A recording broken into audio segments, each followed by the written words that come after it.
اس بات کو سمجھنے کی ضرورت ہے وہ تمام جائیداد جو ہے وہ وقف کی ہے اور 1970 کا وقف کا گزیٹ ہے. میں آپ کے سامنے پڑھ کے سنا رہا ہوں.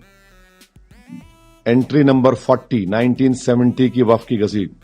خواجہ فیض الہی mask alias Masjid گوسیان and گریو yard. Over 100 years 1970 میں گزٹ گورنمنٹ ایشو کرتی ہے سرکار, اس میں اس کا ذکر ہے. دوسری بات یہ ہے کہ یہ بات بالکل صحیح ہے کہ 12 نومبر کو دلی ہائی کورٹ کے ڈویژن بینچ نے ایک ججمنٹ دیا. حیرت انگیز بات یہ ہے کہ جو پٹیشنر ہے سیو انڈیا فاؤنڈیشن, یہ لوگ کورٹ کو جاتے ہیں. ان کا بیک گراؤنڈ مجھے معلوم ہے, ان کا بیک گراؤنڈ ان کا بیک گراؤنڈ RSS کا ہے. یہ لوگ کورٹ کو گئے, سیو انڈیا فاؤنڈیشن اور MCD کو پارٹی بنایا گیا. تو کورٹ نے یہ کہا کہ ایک جوائنٹ سروے رپورٹ ہے جس کو نے انکلوز کیا. اچھا, یہ جوائنٹ سروے میں کنڈکٹ کون کر رہا ہے؟ MCD کے لوگ, DDA کے لوگ اور آپ کے LNDO کے لوگ, ریونیو ڈپارٹمنٹ کے لوگ اور پولیس آفیشلز. بھائی جب جائیداد وقف کی تو وقف کیوں نہیں ہے سروے میں؟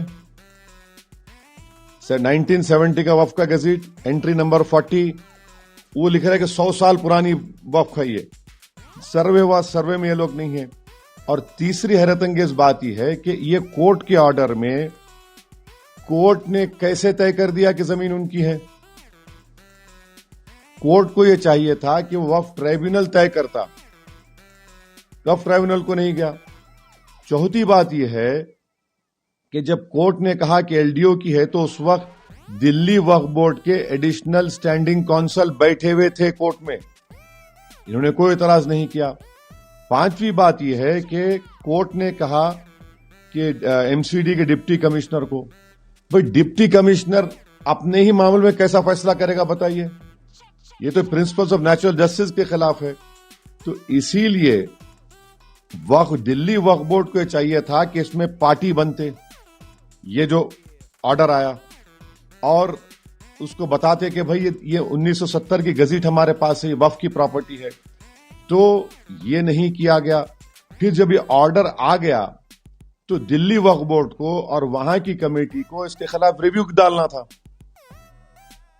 ہائی کورٹ نے ضرور کہا کہ 3 مہینے کے اندر, مانے فروری تک ٹائم تھا. نہ دلی وقف بورڈ ریویو ڈالا, نہ وہ کمیٹی کے لوگ ریویو ڈالے, اور نتیجہ کیا نکلتا ہے کہ وہاں پر وقف کی جائیداد کو, کیونکہ کورٹ کو آپ جا کر پارٹی نہیں بنے اور کورٹ نے ایک غلط فیصلہ لیا پراپرٹی کا, وہ تو وقف ٹریبیونل ڈیسائیڈ کرنا ہے کہ کون اس کا مالک ہے یا نہیں.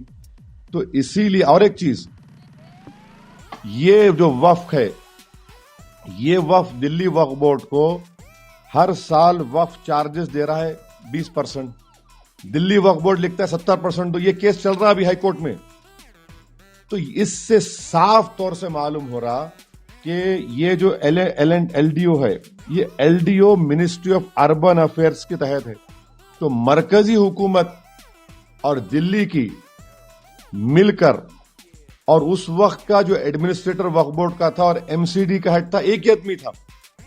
یہ اس لیے کہ میں وقف کا ممبر تھا, میرے کو معلوم اس میں, اور وکیلوں سے بات کیا میں. تو یہ سراسر غلط ہے. اہم بات یہ ہے کہ پلیسز آف ورشپ ایکٹ 1991 کیا ہے بتائیے. 1947 15 اگست میں یہ جگہ مسجد تھی اور یہ سب مسجد کی حصار میں تھا. کیسا آپ لوگ کریے؟ پارلیمنٹ کا قانون ہے, اس کو بھی بالا تائق رکھ دیے, تو اس کو بھی دھجیاں اڑا دیے. تو اسی لیے ہم کہہ رہے ہیں کہ یہ ایک بڑے منصوبہ بند طریقے سے کورٹ کے سامنے جا کر نہ دلی وقف بورڈ گیا, نہ یہ کمیٹی والوں کا کام تھا کہ جا کر کورٹ کو بتاتے. اور یہ جو MCD ہے ان کو معلوم گزٹ ہے, گورنمنٹ کو, تو گورنمنٹ کا حصہ ہے نا. LDO والے بھی تو گورنمنٹ کا حصہ ہے, گزٹ کا حصہ انکار کرتے وہ لوگ. تو یہ نقصان وقف کی جائیداد پر ہوا. وہاں مسجد کو بھی مانا گیا کہ تھوڑا بہت نقصان ہوا, نہیں معلوم, لوگ بول رہے ہیں, مگر یہ سراسر غلط ہوا ہے. اسی لیے امید کرتے کہ دلی وقف بورڈ اور وہاں کی مینجمنٹ کمیٹی فوراً سپریم کورٹ کو جائے اور جا کر یہ تمام حقیقت سپریم کورٹ کو بتائے اور سٹیٹس کو لے وہاں پر. یہ تو غلط ہے بالکل. ارے پورا لکھا ہوا ہے اس میں, اس کا ریکارڈ ہے, وقف فنڈ دیا جا رہا ہے, اور آپ اس طرح کا تو پوری طریقے سے دلی وقف بورڈ اس میں ملوث ہے, کمپلیسٹ ہے, اور ان کی یہ نادانی ناہلی نہیں ہے بلکہ ڈیلیبریٹ یہ لوگ آنکھ بند کر لیے. اور پھر یہ جو پٹیشنر ہے تو سب کو معلوم, یہ لوگ ہر جگہ جا کے اس طرح کی چیزوں کو اٹھا رہے. تو یہ اس فیصلے کے خلاف فوراً SLP ڈال کر سٹیٹس کو لینے کی بہت ضرورت ہے. مگر وقف کی جائیداد کا نقصان ہوا اس میں.